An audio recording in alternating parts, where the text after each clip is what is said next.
محمدا عبده ورسوله الرؤوف الرحيم. اللهم صل وسلم على سيدنا محمد الكريم المرسل عليه وانك لعلى خلق عظيم وعلى اله واصحابه الذين اتوا ربهم بقلب سليم. اما بعد، فيا عباد الله اتقوا الله رب العالمين واعبدوا الله مخلصين له الدين واعبدوا الله حتى يأتيكم اليقين. ولتكن منكم أمة يدعون إلى الخير ويأمرون بالمعروف وينهون عن المنكر وأولئك هم المفلحون. صدق الله العظيم. Alhamdulillah, hadirin sidang jemaah Jumat yang pada hari ini kita semuanya datang ke tempat yang selayaknya harus memang kita datangi, yaitu rumahnya Allah Subhanahu wa taala.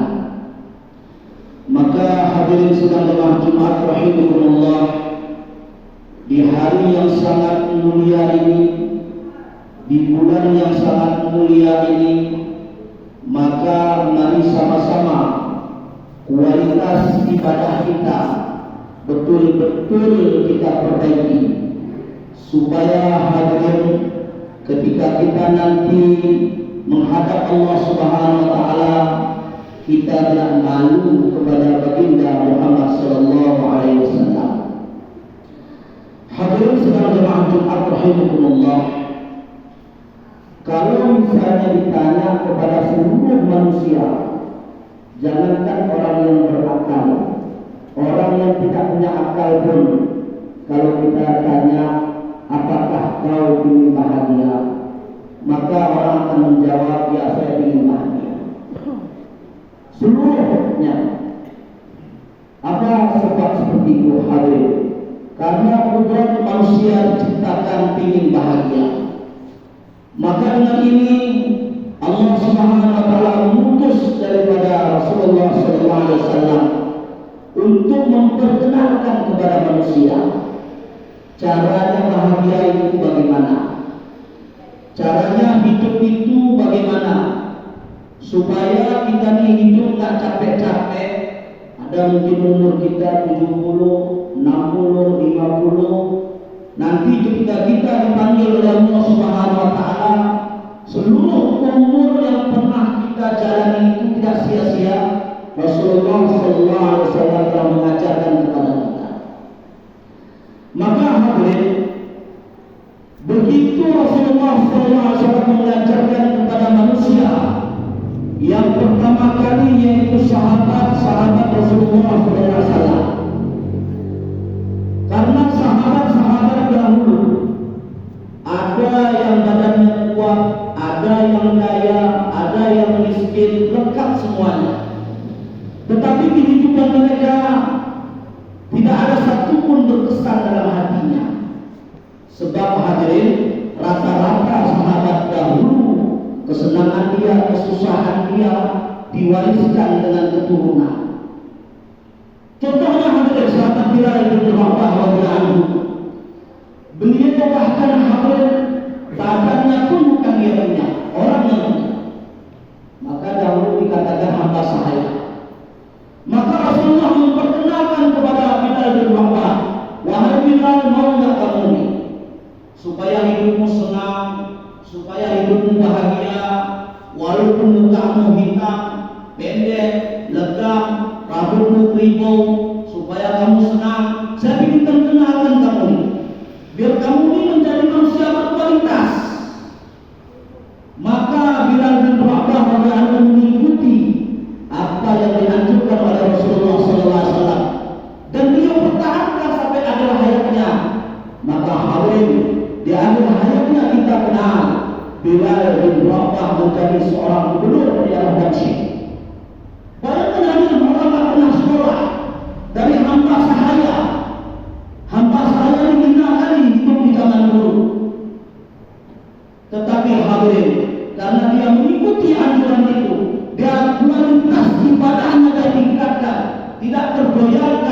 begitu besar tantangan yang dia hadapi, tetapi hadirin, dia tetap azamkan ke dalam hatinya apa yang diajarkan oleh baginda Rasulullah SAW akan membetulkan daripada hidupku sehingga Allah muliakan dia.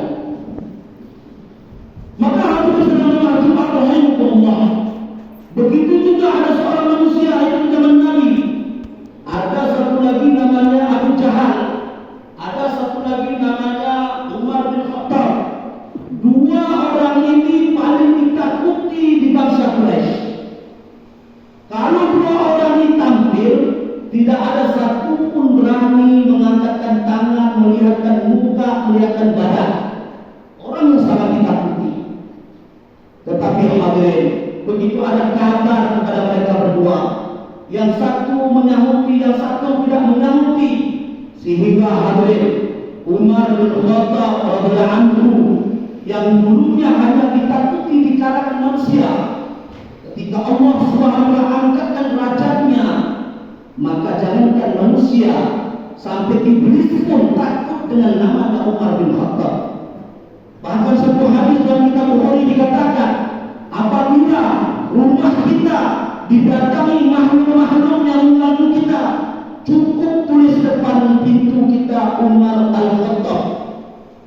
Maka hadis Rasulullah Rasulullah inilah yang sudah diajarkan kepada Rasulullah kepada para sahabatnya, sehingga mereka terbukti kualitas keimanannya, kualitas keyakinannya, kualitas kehambaannya, sehingga menjadikan keturunan sahabat-sahabat ini orang yang berkualitas dalam beribadah kepada Allah Subhanahu wa taala. Maka hadirin sedang jamaah Jumat rahimahumullah, yang menjadi pertanyaan kepada kita sekarang, kita ini siapa? Keturunan kita pun tidak jelas. Kalau ditelusuri, maukah Abu Jahal keturunan kita? Tetapi hampir kita main-main ibadah kepada Allah, tidak sungguh-sungguh. Di bulan suci Ramadan pun kadang kita berani main-main. Contohnya yang sederhana, mengenai sholat tarawih, cari imam yang cepat, jumlah rakaat yang sedikit, selesai. Al-Quran dibaca sesuka hati, tidak perhatikan bacaannya, tidak perhatikan adabnya. Mau ada wudu, enggak ada wudu untuk membaca. Mau sholat sesuka hati, mau jam berapa, 5 menit lagi mau asar, masih bisa zuhur, sesuka hati kita. Mau nanti ketika menjelang berbuka, apa yang ada di pajak itu seluruhnya ada di depan kita, penuh kita buat. Sehingga hadirin, keinginan untuk berbagi kepada tetangga, keinginan untuk berbagi kepada orang kedalusan, keinginan berbagi kepada orang susah nggak ada. Sehingga hadirin penuh makanan di rumah, tetapi dibuang begitu saja. Inilah tandanya orang yang main-main dengan agama Allah Subhanahu wa taala. Wa ta'awanu 'alal birri wat taqwa wa la ta'awanu 'alal itsmi wal 'udwan, kata Allah Subhanahu wa taala. Orang yang tolong menolong dalam hal kebaikan itu yang dicintai oleh Allah Subhanahu wa taala. Dan itu zaman pemerintahan Soeharto diterapkan ayat itu, yang namanya sifat gotong royong, sehingga itu tertanam kepada anak-anak dahulu. Tetapi hadirin, sifat itu sudah hilang begitu saja, memikirkan diri sendiri.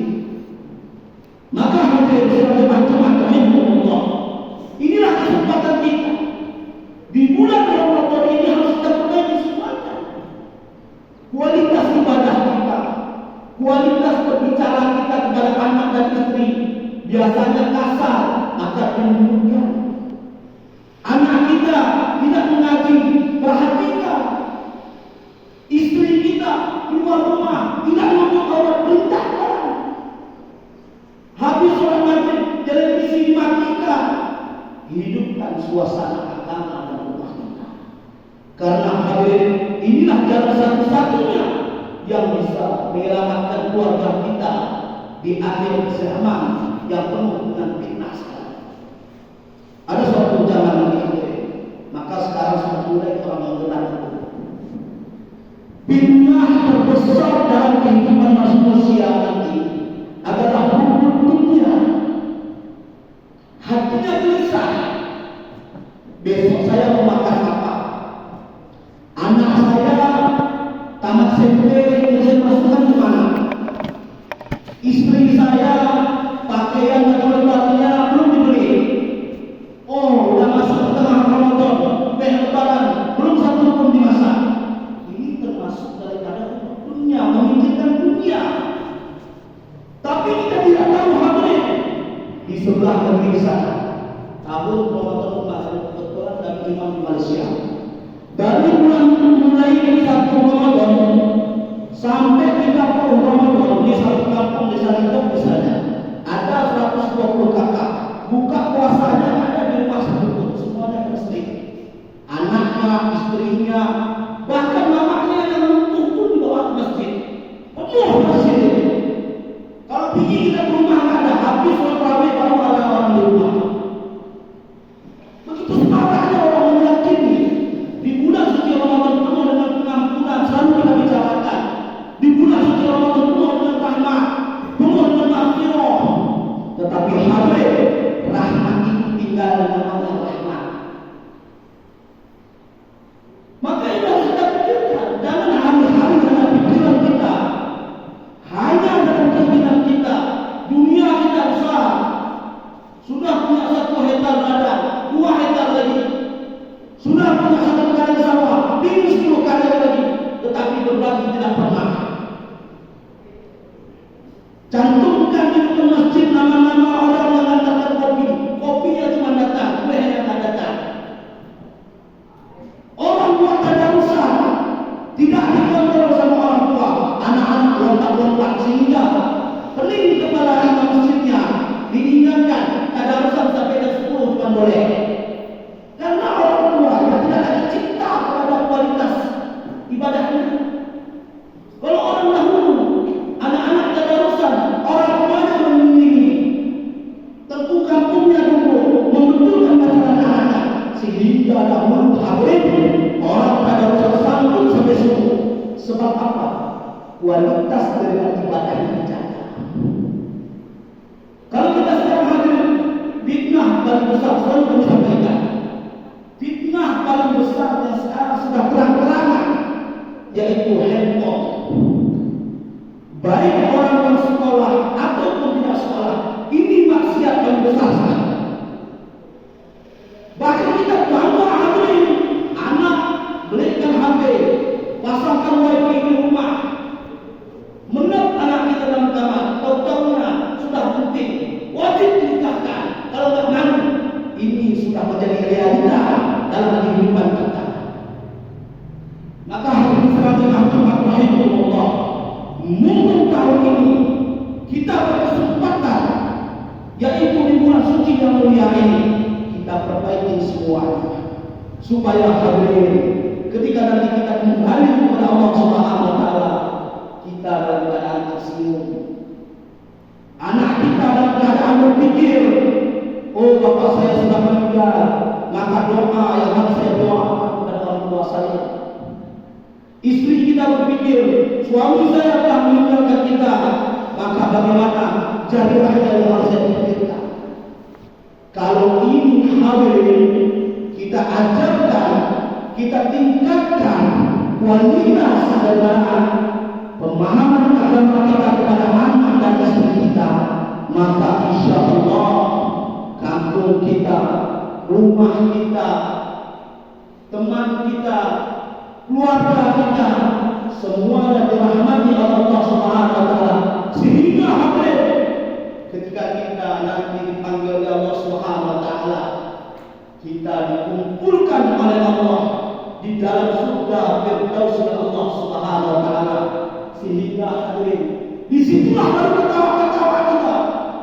Oh, kamu dulu susah beribadah dulu, sekarang oh, aku dulu waktu susah Allah, susah pesantren, sekarang kalau sudah susah itu Allah telah ganti.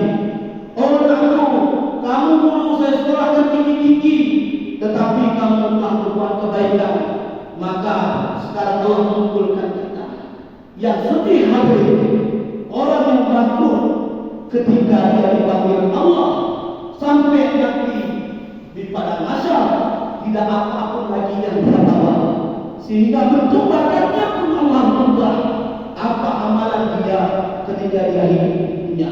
Mudah-mudahan kita semuanya dijaga oleh Allah Subhanahu wa taala, diridhoi oleh Allah Subhanahu wa taala, sehingga hadirin